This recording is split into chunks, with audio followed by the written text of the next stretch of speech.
Get ready to be blessed.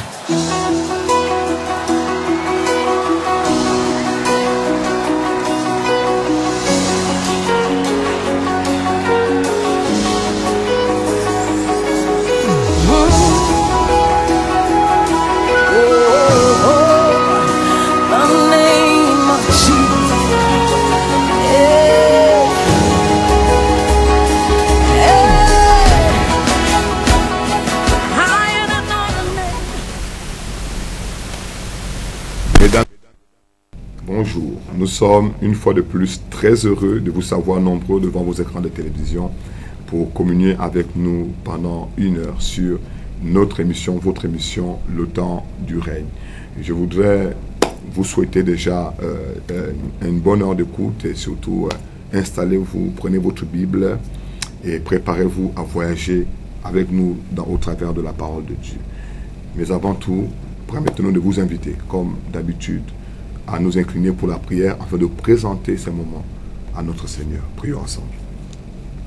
Très précieux Père Céleste, nous voulons te rendre des actions de grâce parce que nous sommes encore honorés d'être en vie ce matin et heureux de nous retrouver sur ce plateau de télévision pour partager au Père cette merveilleuse parole, cette heure de gloire, cette heure du règne avec ceux qui nous suivent, avec ton peuple, avec les Gabonais, avec ceux qui sont en dehors du Gabon, et leur communiquer, Seigneur, ce que tu as mis dans nos cœurs au travers de ta parole. Nous voulons te bénir et te dire merci. Nous prions que le Saint-Esprit entre dans chaque foyer et que pendant cette heure, que le Saint-Esprit parle à un cœur en Dieu, ce qu'il parle à une situation et que les choses changent. La Bible dit que la terre était informe et vide et l'Esprit de Dieu se mouvait au-dessus. Nous voulons que les lieux qui sont vides, les lieux où les gens sont abattus, découragés, les lieux où les personnes sont désespérées, que le Saint-Esprit, au travers de la parole qui va être libérée, puisse se mouvoir et apporter la consolation, l'espoir, la restauration et le renouveau. Nous voulons te dire merci Père pour ta bonté, ta fidélité et ton grand amour. Et nous voulons te remercier d'être avec nous sur ce plateau. Saint-Esprit, merci de tout cœur. Au nom puissant de Jésus. Amen. Amen. Comme je le disais, nous sommes très très heureux de nous retrouver avec vous, une fois de plus, en ce jour, ce 12 mars 2016, sur cette merveilleuse chaîne TVS. Et nous voulons vous dire merci et surtout vous souhaiter une bonne heure d'écoute. Alors, nous sommes dans notre émission, votre émission, Le Temps du Règne, et nous croyons de tout notre cœur que c'est la volonté parfaite que vous et moi puissions régner.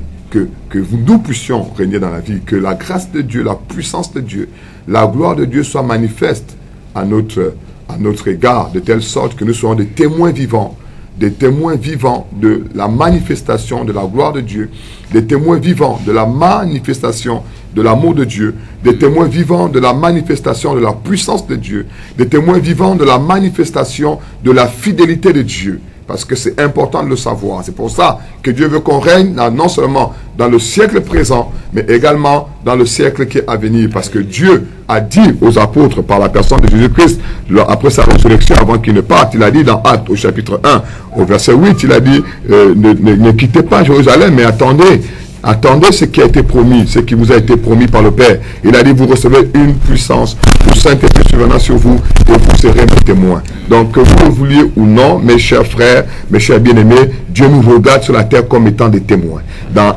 2 Corinthiens 5, la Bible nous dit au verset 18 à 19 que nous faisons office d'ambassadeurs de Christ. Donc, nous avons un royaume à représenter sur la terre.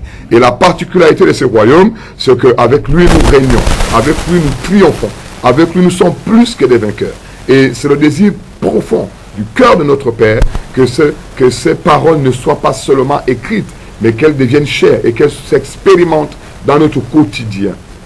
Alléluia. Alors je vais vous encourager, vous qui me suivez, vous qui nous suivez ce matin, à comprendre, par le canal de la parole de Dieu, que c'est un acquis pour celui qui croit d'expérimenter non seulement le règne, mais en plus de régner sur ce siècle présent et de triompher sur toutes les situations de votre vie, année par année ou encore de manière quotidienne. C'est la volonté parfaite de Dieu. Acceptez-le. Et c'est pour cette raison que nous vous parlons des temps du règne.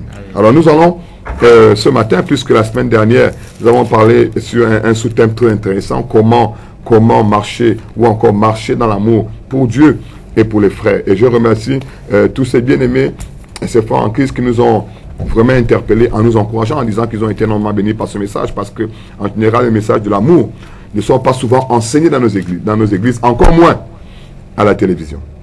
Mais nous voulons vous dire que c'est la vérité, cela doit être enseigné, parce que le monde a été, si vous voulez, le résultat de l'arrivée de Christ, de son parcours sur la terre, de sa mort, de sa résurrection, et simplement l'amour. La Bible dit dans Jean 3, au verset 16, autant pour moi, que Dieu a tant aimé le monde qu'il a fait quoi? Qu'il a donné son Fils unique, afin que quiconque croit en lui ne périsse point, mais qu'il ait la vie éternelle. Donc c'est l'amour qui est en quelque sorte la raison qui a poussé Dieu à poser cet acte aussi important que celui de donner son Fils en sacrifice. Et c'est l'amour qui a amené Jésus-Christ à supporter cette adversité, cette difficulté, jusqu'à mourir à la croix. La Bible dit la mort de la honte, vous savez, à la croix. Il était dénudé complètement, notre Seigneur dénudé sur une croix, à cause de notre péché, à cause de notre malaise, en fait, que nous soyons heureux. Et c'est cet même amour qu'il a laissé demeurer 2 jours, et ressusciter le 3e jour, vivant et glorieux. C'est cet amour qui l'a permis de faire tout ce parcours. L'amour pour nous, parce que le souci de Dieu, c'est que vous et moi, nous soyons en paix et que nous soyons réconciliés avec lui, afin d'expérimenter le règne sur la terre. Donc comprenez que c'est important que le chrétien comprenne l'amour pour le prochain et l'amour pour Dieu. Et ce matin, nous allons parler d'un élément aussi important qui va nous maintenir dans le règne et qui nous permettra d'opérer en 2016 sous un ciel ouvert. Et nous allons parler de vivre par la foi. Nous ne voulons pas parler de la foi, non pas dire la foi, mais nous parlons de vivre par la foi.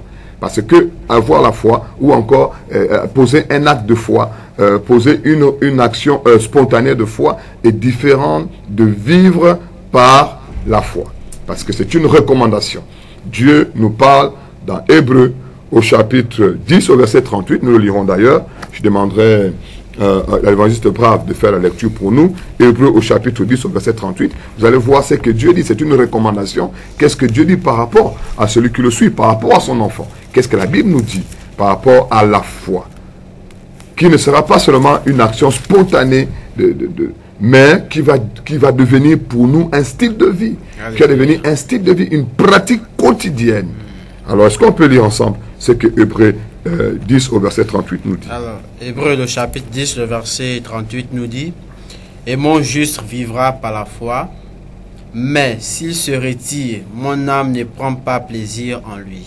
Vous voyez ce que la Bible dit? La Bible dit, et mon juste, Dieu nous appelle des justes. Vous savez, donc, tous ceux qui sont nés en Christ, tous ceux qui appartiennent à la grande famille de Dieu, sont des saints, sont des bien-aimés et sont des justes.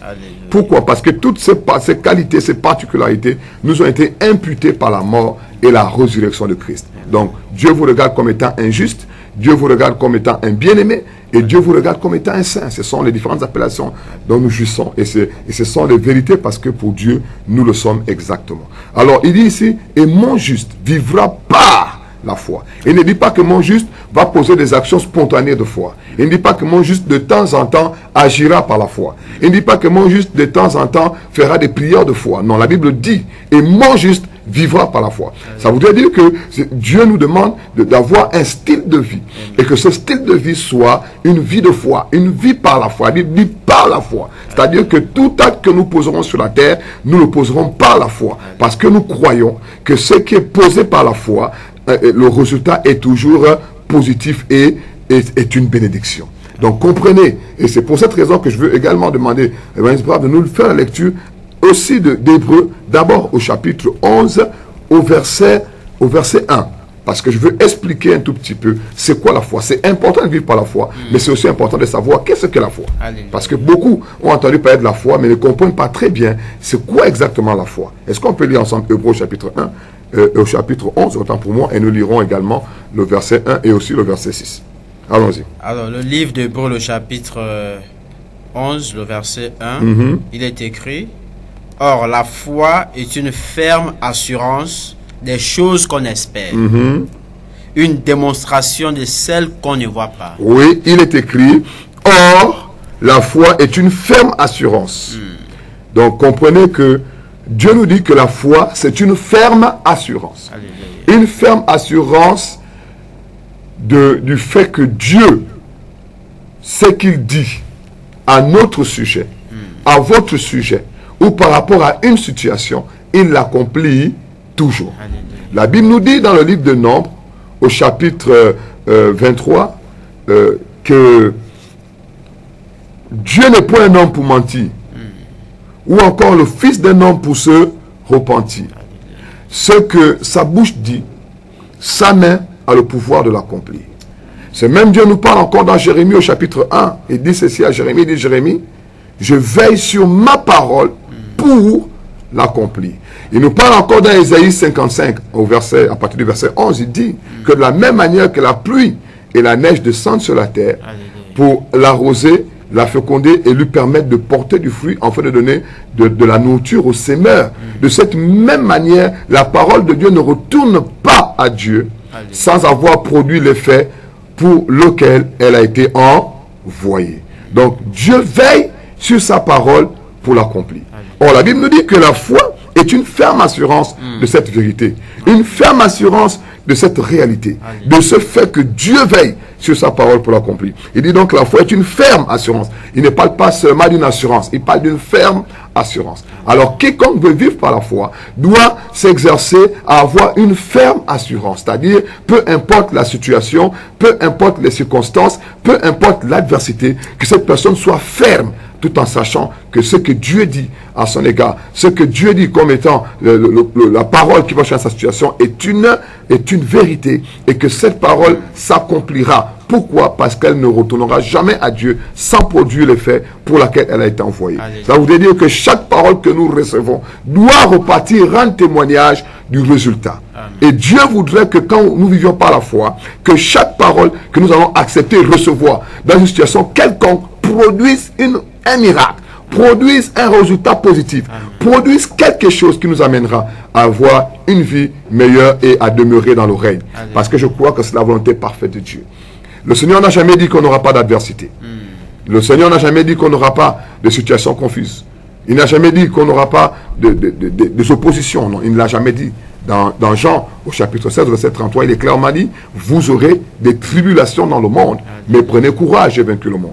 Il est encore dit dans Luc au chapitre 10 au verset 19 que voici, je vous ai donné le pouvoir de marcher sur les serpents et les scorpions et sur toute la puissance de Satan, et rien ne pourra vous nuire. Vous comprenez que le pouvoir nous a été donné parce que dans notre parcours, nous allons rencontrer des scorpions, nous allons rencontrer des serpents, et nous aurons parfois à être confrontés aux puissances des ténèbres. Mais la promesse qui nous a été faite et la parole qui est finale, c'est que toutes ces choses ne pourront pas nous nuire. Nous entrerons dans des combats ou dans des confrontations avec elles, mais elles ne pourront pas nous nuire. Pourquoi? Parce que le pouvoir que nous avons reçu est un pouvoir supérieur. Donc nous pouvons marcher sur les scorpions, nous marcherons sur les serpents, et nous marcherons sur toute la puissance de Satan. Imaginez-la aussi étendue qu'elle peut être, par les sorciers, par la rose-croix, par la franc-maçonnerie, par toutes ces œuvres infructueuses des ténèbres. La Bible dit qu'elles ne pourront pas nous nuire.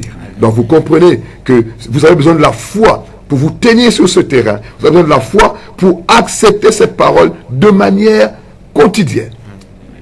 Vous comprenez ça? C'est pourquoi il a dit, et mon juste vivra par la foi. Bien-aimés, chers téléspectateurs, je voudrais vraiment vous encourager à réaliser. Je voudrais vous encourager à comprendre et encore à accepter ces vérités.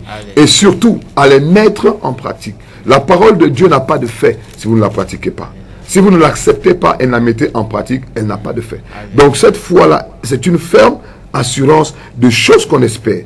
Et en l'acceptant avec cette ferme assurance, nous démontrons alors que nous croyons que ce que nous attendons de Dieu sera manifeste à notre avantage. D'où l'importance de vivre par la foi. Et j'aimerais justement lire aussi le verset 6, qui est un verset aussi important et que le chrétien doit comprendre. Voilà ce que la Bible dit. Or, sans la foi, il est impossible de lui être agréable. Car il faut que celui qui s'approche de Dieu croit que Dieu existe et qu'il est le rémunérateur de ceux qui le cherchent. Il y a une chose que nous devons saisir une fois pour toutes, c'est que Dieu ne traite pas avec vous en vain. Dieu ne traite pas avec vous en vain. À chaque fois qu'il y a interaction entre vous et Dieu, à chaque fois qu'il y a une relation, il doit y avoir une conséquence de cette relation. D'où la parole dit, or sans la foi, il est impossible de lui être agréable. Pourquoi? Parce que Dieu dit que celui qui rentre en relation avec moi, celui qui s'approche de moi, doit croire non seulement que j'existe, mais aussi que je renumère celui qui me cherche. Donc chaque relation avec moi doit être suivie d'une conséquence. Et cette conséquence, elle n'est pas négative, elle est positive. Parce que c'est une conséquence constructive. Elle va toujours nous faire avancer dans notre marche avec Dieu, dans notre relation avec Dieu. Donc Dieu ne veut pas que quelqu'un s'approche de lui sans avoir la conviction ou encore la ferme assurance que cette approche produira quelque chose de positif. Dieu ne veut pas qu'on s'approche de lui et sortir sans avoir la conviction que nous sommes exaucés, sans avoir la conviction que nous sommes ou serons guéris, sans avoir la conviction que c'est un Dieu qui traite avec nous pour nous faire du bien. Donc, quand vous vous approchez de Dieu, Dieu voudrait que vous ayez la foi parce que cela vous rendra agréable en sa compagnie et que vous sachiez qu'il va répondre de manière positive à cet entretien, à ce rendez-vous, à cette rencontre que vous aurez avec lui. Donc Dieu ne veut pas être un Dieu mort dans votre vie. Dieu ne veut pas être un Dieu de l'abstrait dans votre vie. Dieu veut être un Dieu vivant, un Dieu réel, un Dieu qui se manifeste par l'épreuve, un Dieu qui vous montre les signes et les prodiges, un Dieu qui guérit les malades, un Dieu qui ressuscite les morts, un Dieu qui change les temps et les circonstances, un Dieu qui appelle les choses qui ne sont pas comme si elles étaient, un Dieu vivant, comme il était avec Abraham, comme il a marché avec Jésus, comme il a été avec Moïse, comme il a été avec Élie, comme il a été avec l'apôtre Paul, l'apôtre Pierre. La Bible dit que Jésus-Christ n'a pas changé, il est le même. Ce n'est pas avec vous qu'il sera pour la première fois le Dieu qui échoue. Parce que la foi ne peut pas échouer. La foi n'échoue jamais. La foi triomphe toujours. Je veux vous encourager, bien-aimés, vous qui nous suivez. Peu importe la situation dans laquelle vous êtes, votre foi a le pouvoir de changer cette situation. Amen. Vous pouvez le faire par la foi. Alléluia. Vous pouvez l'expérimenter, l'exercer et voir le résultat arriver. Parce que c'est la volonté parfaite de Dieu qu'à chaque fois que vous approchez de lui, que vous le passiez par la foi. Et parce que c'est fait par la foi, qu'il y ait un résultat. Et ce résultat ne sera rien d'autre que ce que vous attendez de la part de Dieu. Vous savez, à chaque fois que les hommes entraient en connexion avec Jésus, il leur posait la question de savoir, que voulez-vous que je fasse pour vous? Et à chaque fois que les personnes répondaient, vous conviendrez avec moi que ces personnes ont toujours obtenu le résultat qu'elles attendaient de Jésus. Dites-moi, à quel moment Dieu vous a dit à vous que si vous entrez en relation avec lui, par rapport à une situation, vous n'aurez pas de résultat? À quel moment Dieu l'a-t-il dit? C'est la volonté parfaite de Dieu que quand vous entrez en relation avec lui, que vous sachiez qu'il est le renumérateur. En d'autres termes, qu'il est celui qui récompense, qu'il est celui qui exauce, qu'il est celui qui accorde ce pourquoi vous êtes approchés en accord avec sa volonté parfaite. Nous voulons vous encourager à vivre par la foi. Donc ne vivez plus par vous-même. Vivez par la foi. Vivez par la foi en Dieu. Et dans le moindre détail de votre vie, que ce soit un commerce, que ce soit votre foyer, votre scolarité, votre mariage, votre emploi, peu importe ce que vous faites, faites-le par la foi en Christ. Dans la foi en Christ, en ayant la conviction que parce que Christ est avec vous, tout ce que vous entreprendrez sera couronné de succès. Je dis que dans votre vie, il y a encore de l'espoir. Je dis dans votre situation, il y a encore de l'espoir. Je dis dans cette maladie, il y a encore de l'espoir. Je dis dans cette difficulté, cette adversité, il y a encore de l'espoir. Pourquoi? Parce que si vous prenez la décision aujourd'hui de vivre par la foi, de marcher par la foi, d'agir par la foi, de parler même par la foi, de changer ce langage négatif en utilisant un langage de foi, vous allez commencer à expérimenter non seulement la présence du Saint-Esprit, mais également le résultat de Dieu. Notre Dieu est fidèle. Je peux vous l'assurer. Et je voudrais vous lire un texte aussi important. Parce que nous croyons que la foi, c'est un impératif. Vivre par la foi est un impératif pour un enfant de Dieu. Vivre par la foi est un impératif pour une personne qui s'approche de Dieu. Vivre par la foi est un impératif pour une personne qui veut obtenir quelque chose de la part de notre Dieu. Si vous ne vivez pas par la foi, vous risquez même de rater ce que vous attendez de la part du Seigneur. C'est pourquoi la Bible dit que rendez grâce à Dieu parce qu'il nous fait toujours triompher en Christ. Mais qu'est-ce qui nous fait triompher en Christ? Lisons ensemble la première épître de Jean au chapitre 5 au verset 4. Lisons ensemble. 1 Jean, chapitre 5, verset 4. Oui. Parce que tout ce qui est né de Dieu triomphe du monde. Voilà, tout enfant de Dieu triomphe du monde.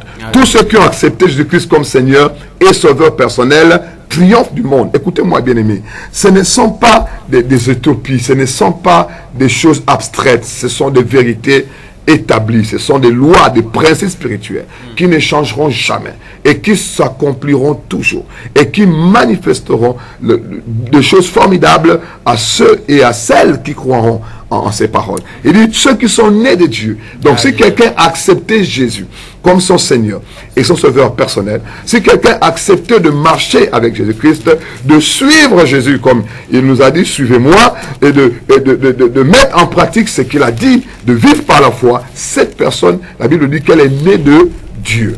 Et par conséquent, elle triomphe du monde. Quand on parle de triompher du monde, on parle de triompher de toutes les situations qui viendront sur votre parcours aussi longtemps que vous serez sur la terre. Et de toutes les puissances qui vont agir contre vous aussi longtemps que vous serez sur la terre. C'est pourquoi la Bible parle de triompher du monde, même du péché, de la pauvreté, de la maladie, de la stérilité, de toutes ces œuvres de ténèbres. La Bible dit que vous triomphez parce que vous êtes nés de Dieu. Dans votre position, dans votre nouveau statut, vous avez le pouvoir de triompher du monde. Mais regardez la suite. Et c'est là que je vais vous interpeller. Regardez la suite. Qu'est-ce qui triomphe du monde? Est-ce que tu me laisses ancien? Et voici la victoire qui triomphe du monde. Notre foi. Et voici la victoire qui triomphe du monde, c'est notre foi. Donc, quand vous vivez par la foi, vous vous assurez la victoire. Vous vous assurez le triomphe. Vous vous assurez une vie meilleure dans des différentes oppositions que vous aurez. Dans l'adversité qui viendra sur votre parcours. Dans les différents combats que vous aurez. Lorsque vous vivez par la foi, vous vous assurez des résultats conséquents et évidents. Bien-aimé, Dieu ne peut pas vous mentir. Dieu ne peut pas vous mentir. Je vais vous lire un texte qui est un exemple d'une femme. C'est l'exemple de Sarah que nous connaissons tous. Qui a enfanté à 90 ans. C'est extraordinaire. Vous savez, l'histoire de Sarah a défié toutes les connaissances et les sciences de la terre. Toutes les formes de pause ont été vaincues. Tout ce qui a été dit par les professeurs ont été vaincus parce que c'est une chose qui paraissait de manière extraordinaire impossible à quiconque que cela arrive. Une femme de 90 ans avoir le désir, porter une grossesse de 9 mois avec toutes les difficultés, tout ce que vous connaissez, tout ce qui entoure une grossesse, la fatigue, les malaises, vous comprenez ceux qui sont mariés ou qui ont déjà vu une femme enceinte ou qui ont vécu dans une maison, une femme est enceinte. Vous allez comprendre que ce n'est pas du tout facile d'assumer une grossesse de 9 mois. Et la Bible nous dit que cette femme de 90 ans a porté cette grossesse. C'est incroyable. Ça, il fallait avoir la foi pour l'accepter. Et voici le témoignage qu'on nous rend par rapport à la foi de Sarah. Qu'est-ce qui l'a amené à accepter cet état des choses? Qu'est-ce qui l'a amené à concevoir à cet âge? Qu'est-ce qui l'a fait croire que c'est encore possible? Lisons ensemble Hébreux au chapitre 11 au verset 11. J'aimerais qu'on lise ce texte. C'est très important. Retenez que ce qui triomphe du monde, la victoire du monde, le triomphe du monde, c'est votre foi. La Bible dit votre foi. Ne vous battez pas contre les hommes. Ne vous battez pas contre les démons. Ne perdez pas votre temps à combattre et à mener de faux combats. Comprenez que votre foi est la clé de votre réussite lorsque vous êtes en Christ. C'est une clé importante qui vous apportera, qui vous introduira, qui vous fera régner dans la vie et qui vous fera marcher en 2016 sous un ciel ouvert. C'est votre foi. La fermeté de ce en quoi vous croyez. La fermeté dans les combats que vous entreprenez. La fermeté dans la chose que vous attendez de la part du Seigneur. La fermeté dans vos décisions. Dans les objectifs que vous voulez atteindre en 2016. Dans cette vie, la fermeté. Une ferme assurance. Des choses qu'on espère. Cette foi-là produira le miracle dans votre vie. Je parle à quelqu'un qui est d'hôpital. Si tu m'écoutes ce matin, je vais te garantir une chose. Que la puissance de Dieu, là où tu es, te trouve, dans le nom de Jésus-Christ, pour te relever sur ton lit de malade. Amen. Je le déclare maintenant. Amen. Si tu crois, reçois ta guérison là où tu es. Alléluia. Au nom puissant de Jésus-Christ, reçois. Reçois ta guérison. Alléluia. Reçois ta délivrance. Reçois cet espoir. Toi qui t'es découragé, reçois l'espoir. Lève-toi, choisis la foi. Alléluia. Choisis, dis-toi, ok, d'accord, je sais que la situation est comme telle. Mais je crois, je veux croire au contraire, je veux croire ce que Dieu dit. Je veux me lever pour accomplir la volonté de Dieu et non la volonté des sentiments que je ressens, la volonté de la douleur que je ressens ou encore la volonté des situations qui m'environnent. Je veux choisir de faire la volonté de Dieu, de marcher par la foi, de croire que cette situation va changer lorsque je vais m'approcher de Dieu pour le lui et la lui soumettre. Autant pour moi, je le crois. Lisons ensemble Hébreux.